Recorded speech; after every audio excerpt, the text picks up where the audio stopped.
ഞാനും മനോജനും സിനിമയിൽ അഭിനയിക്കാൻ വന്നിരിക്കുന്ന ആൾക്കാരാണ്. അപ്പൊ ജിൻഡോ ചോദ്യങ്ങൾ ഒരു പേപ്പറിൽ എഴുതി കൊടുത്തു. ജിൻഡോ പറഞ്ഞ ഈ ഒരു ഡയറക്ടർ ഇതിങ്ങനെ ഓർമ്മ പിടിച്ചിട്ട് ചോദിച്ചാൽ മതി, ഓരോരോ ചോദ്യങ്ങൾ ചോദിച്ചാൽ മതി, ഞങ്ങൾ ഉത്തരം പറഞ്ഞോളാം, കളിച്ചോളാം എന്ന് പറഞ്ഞു.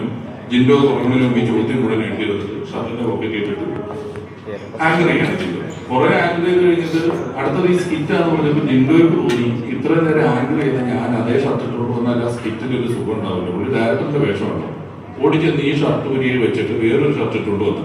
എന്റെ സംസ്കാരം കടന്നു വരും എന്നൊക്കെ പറഞ്ഞ് നോക്കുമ്പോഴാണ് ആ ഷർട്ടിന്റെ പോക്കറ്റിലെ പേപ്പർ എടുക്കുന്നത്, ഈ വേറെ ഷർട്ട് ഇട്ടേക്കുന്നത്.